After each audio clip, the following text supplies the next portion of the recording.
बिस्मिल्लाहिर्रहमानिर्रहीम। अस्सलाम वालेकुम स्टूडेंट्स। हमने ऑसिलेशन वाली जो डिस्कशन है चैप्टर नंबर 7 वो शुरू किया हुआ है। 2 लॉन्ग क्वेश्चन हम कर चुके हैं ऑलरेडी।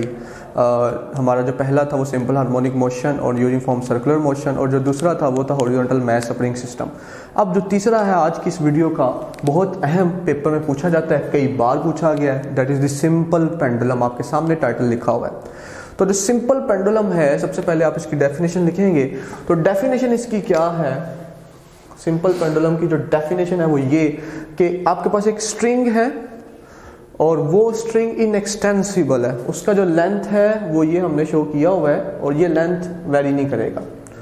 इनएक्सटेंसिबल का मतलब ये है उस स्ट्रिंग का, उस रस्सी का एक एंड आपने, ये एक रिजिड सपोर्ट है। एंड रिजिड चैप्टर नंबर 5 में भी हम डिस्कस कर चुके हैं कि क्या मतलब होता है, कि जिसके किसी भी 2 पॉइंट्स के दरमियान, ऐसी बॉडी जिसके किसी भी 2 पॉइंट्स के दरमियान डिस्प्लेसमेंट ना हो, चेंज मतलब उसमें किसी किस्म का उस बॉडी पे चेंज ना आए जब उस पर कोई फोर्स लगे या कोई चीज़ उसके साथ बांधी जाए, तो रिजिड सपोर्ट है। और दूसरा एंड जो है वो हमने एक स्मॉल हैवी मैस से बांध दिया है, जिसे आप बॉब भी कहते हैं। Small heavy mass, small heavy mass. Okay, अच्छा, अब आपने क्या करना है, बात वही है कि हमने सिंपल पेंडुलम में भी ये पहले प्रूव करना है कि ये सिंपल हार्मोनिक मोशन करता है, और इसके बाद इसकी चंद एक बातें। तो डिस्कशन वही जो पहले दिन से, पहले आर्टिकल से चल रही है, इसको यहां से उठाएं, उठा के आप एक्सट्रीम पे ले आए। आपको फोर्स लगाना पड़ा है, आपने फोर्स अप्लाई किया है, और इस एक्सट्रीम पे इसका जो वेट है वो नीचे की तरफ एक्ट कर रहा है। W = mg। अब आप जब इसे छोड़ेंगे यहां से, इस पेंडुलम को, तो ये पीछे की तरफ मूव करेगा, मीन पोजीशन की तरफ। तो मीन पोजीशन की तरफ इसे कौन मूव करवा रहा है, वो चीज अभी हमने बतानी है। तो डेफिनेशन में यही कि consider we have an inextensible string whose one end is connected to a rigid support and other end is connected with a small heavy mass. Okay, now आपने एक्सप्लेनेशन का आगाज करना, और एक्सप्लेनेशन में यही वर्ड्स आपने लिखने हैं, और फिर आपने कहना है कि we divide the weight into 2 components. हम इस वेट को वेक्टर क्वांटिटी या फोर्स है नीचे की तरफ एक्ट कर रही है, हम 2 कंपोनेंट्स में तोड़ेंगे। ये एंगल थीटा है जो बहुत स्मॉल है, स्मॉल एंगल, जिससे हमने इसे क्या किया है, हमने इसे डिस्प्लेस किया है। तो ये बिल्कुल इसके जो ऑपोजिट है एंगल ये वाला, ये भी क्या होगा, अगर ये थीटा तो ये भी थीटा होगा। तो एक कंपोनेंट ये बन गया और दूसरा कंपोनेंट ये बन गया। अब आपको पता है कि थीटा के सामने कौन से वाली साइड होती है, परपेंडिकुलर। तो mg का वेट का परपेंडिकुलर कंपोनेंट कैसे लिखेंगे, सेकंड चैप्टर में आपको सिखाया हुआ है, mg sin थीटा। और ये थीटा के साथ है हॉरिजॉन्टल कंपोनेंट, इसे कैसे लिखेंगे, mg cos थीटा। तो वेट को हमने 2 कंपोनेंट्स में तोड़ दिया। कौन कौन से वाला, हॉरिजॉन्टल कंपोनेंट, हॉरिजॉन्टल कंपोनेंट वो क्या है, that is the mg cos of theta, and the second one is the vertical component, vertical component, और वो क्या है, mg sin of theta। अब आपने क्या करना है, अब आपने देखें और ऑब्जर्व करें कि ये देखें, इस स्ट्रिंग में, इस रस्सी में टेंशन ये अपवर्ड है, दिस वन। अब ये टेंशन ऊपर की तरफ है और हॉरिजॉन्टल कंपोनेंट जो है वो नीचे की तरफ है, डायरेक्शन ऑपोजिट है। तो टेंशन और horizontal component are equal in magnitude but opposite in direction. So वो एक दूसरे को क्या कर देंगे, कैंसिल। क्या कह रहे हैं हम कि horizontal component of the weight और tension in the string are equal in magnitude but opposite in direction, so they cancel each other. ठीक है, हम लिख देते हैं थोड़ा सा, horizontal component and tension in the string are equal in magnitude but opposite in direction, but opposite in direction, so they cancel each other. अच्छा, अब हॉरिजॉन्टल कंपोनेंट तो so they cancel each other, so they cancel each other. अब horizontal component का तो, ये blue वाले का तो सीन खत्म है। अब क्या चीज बची है, ये वर्टिकल कंपोनेंट। तो ये वर्टिकल कंपोनेंट और इसका डायरेक्शन इस तरफ है, ये वर्टिकल कंपोनेंट है, ये वर्टिकल कंपोनेंट है, ये वाला रेड और इसका डायरेक्शन इस तरफ है, तो हम इसे यहाँ पे भी रिप्रेजेंट कर सकते हैं। ये देखें इक्वल वेक्टर के कॉन्सेप्ट के अकॉर्डिंग कि ये किसे रिप्रेजेंट कर रहा है, mg साइन ऑफ थीटा को। तो ये जो वर्टिकल कंपोनेंट है ये एक्ट कर रहा है as a restoring force. Vertical component किसका, vertical component, vertical component of weight, this is acting as a restoring force. ये कैसे एक्ट कर रहा है, रिस्टोरिंग फोर्स के मतलब जब आप इसे यहां से छोड़ते हैं तो कौन मेन पोजीशन की तरफ लेके आता है, ये रिस्टोरिंग फोर्स। हॉरिजॉन्टल कंपोनेंट कहता है मेरा कोई पार्ट नहीं है, मुझे टेंशन ने कैंसिल कर दिया। तो रिस्टोरिंग फोर्स जो है that is minus mg sine of theta. Minus क्यों लगाया, you know very well, applied इस तरफ है और रिस्टोरिंग अपोजिट है, तो mg sine of theta, mm cancel, a will be equals to minus g sine of theta. अब हमने स्टार्ट में कहा कि ये थीटा बहुत स्मॉल है, हमारी कंसीडरेशन में शामिल था। तो जब थीटा इज स्मॉल तो इसका जो साइन थीटा का वैल्यू है वो अप्रोक्सीमेटली वही होगा जो थीटा था।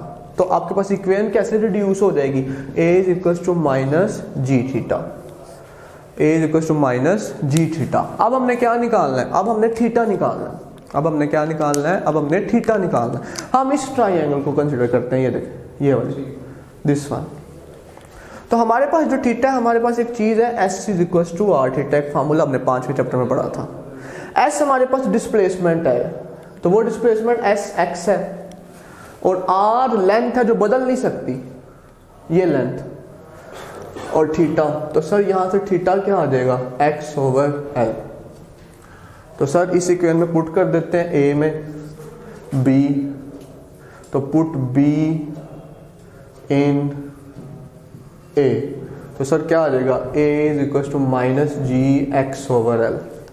तो फाइनली हम रिलेशन निकाल चुके हैं, a is equal to minus g over l x. What is this g over l, brackets के अंदर g gravitational acceleration constant, length भी कांस्टेंट, इनएक्सटेंसिबल नहीं बदल सकती, तो ये सारी चीज क्या है, कांस्टेंट। तो क्या निकला, a is proportional to minus x. कौन सा रिलेशन है, दिमाग पे जोर डालने का टाइम आ गया, सिंपल हार्मोनिक मोशन।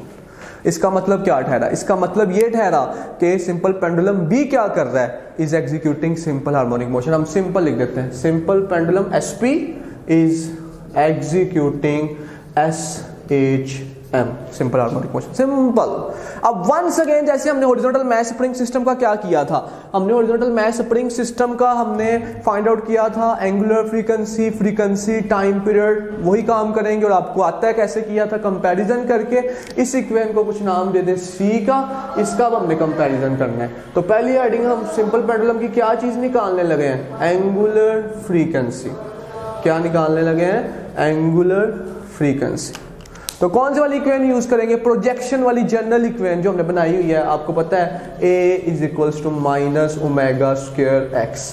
तो इक्वेशन C और D का आप कंपैरिजन कर रहे हैं, comparing equation C and equation D, a no comparison, x minus minus, तो ओमेगा स्क्वायर किसके बराबर आ गया, G ओवर L, कांस्टेंट है। तो स्क्वायर रूट लेने के बाद ओमेगा किसके बराबर आ जाएगा, sir omega will be square root G over L। This is the angular frequency of the simple pendulum. अब कौन से वाला निकालना है, दूसरा टास्क, फ्रीक्वेंसी। तो सर वंस अगेन तरीकाकार हमें आता है, अब आपको बताने की बारहा जरूरत नहीं है। Omega is equal to 2 pi f, तो इस ओमेगा की जगह 2 पाई f सर रख देते हैं, square root G over L। तो सर f आ जाएगा 1 over 2 pi square root G over L। This is the frequency linear वाला किसका, सिंपल पेंडुलम का। और ये बता रहा है किस पर डिपेंड कर रहा है, ग्रेविटेशनल एक्सेलरेशन G पे और लेंथ पे। और तीसरी चीज जो हमें निकालनी है वो है टाइम पीरियड। वो क्या है, दैट इज टाइम पीरियड। और once again time period is the reciprocal of frequency, 1 over 2 pi square root G over L, उलट जाएगा 2 pi square root L over G। तो टाइम पीरियड का क्या फॉर्मूला आ गया, sir time period is equal to square root 2 pi square root L over G, के length पे और G पे डिपेंड करता है। एक्सरसाइज में इससे रिलेटेड सवाल भी हैं। खत्म हो गया, इजी। अब बस लास्ट पे 2 शॉर्ट क्वेश्चन के सेकंड पेंडुलम क्या होता है, पेपर में पूछे गए होंगे। Second pendulum is that pendulum whose time period is 2 second. Definition बात खत्म। Second pendulum is that pendulum whose time period is 2 second. तो सर फ्रीक्वेंसी कितना होता है 1/2 0.5 हर्ट्ज। अब लेंथ ऑफ सेकंड पेंडुलम क्या होती है, अगला short question, length of second pendulum. ये दो short question, what is second pendulum, what is length of second pendulum. अब टाइम पीरियड किसके बराबर है, फार्मूला भी निकाला 2π√L/g ऊपर लिखा होगा, ये देखो। अब लेंथ निकालना है, दोनों तरफ स्क्वायर करना पड़ेगा, t² 4π² L/g, क्योंकि इसका स्क्वायर स्क्वायर रूट से कैंसिल। अब L निकालना है तो t² × g/4π² × L। Time period कितना पुट करेंगे 2 पता है, G 9.8, 4 3.14 का स्क्वायर, तो लेंथ जो फाइनली निकलेगा सेकंड पेंडुलम का वो निकलेगा 0.992 मीटर और सेंटीमीटर में आएगा 99.2 सेंटीमीटर। तो बेटा ये था सिंपल पेंडुलम। स्टार्ट से देखते हैं, स्टार्ट से सिंपल पेंडुलम, सबसे पहले डेफिनेशन, फिर एक्सप्लेनेशन, डायग्रामेटिकल एक्सप्लेनेशन, दो components horizontal vertical. Horizontal component को टेंशन ने कैंसिल कर दिया, vertical component will act as a restoring force, A = -g theta, theta निकाला x/L और फाइनली रिलेशन आया A = -g/L x। तो प्रूव हो गया pendulum is executing simple harmonic motion. फिर हमने एंगुलर फ्रीक्वेंसी का कंपैरिजन से निकाला और फिर हमने फ्रीक्वेंसी निकाला लीनियर, फिर टाइम पीरियड और लास्ट पे what is second pendulum and how we will calculate the length of the second pendulum. तो ये मेरा बेटा ये लॉन्ग क्वेश्चन तीसरा इस चैप्टर का खत्म। तो इंशाल्लाह नेक्स्ट वीडियो में हम नया लॉन्ग क्वेश्चन आपके साथ डिस्कस करेंगे। तब तक खुश रहें, अपना ख्याल रखें, अल्लाह हाफिज़।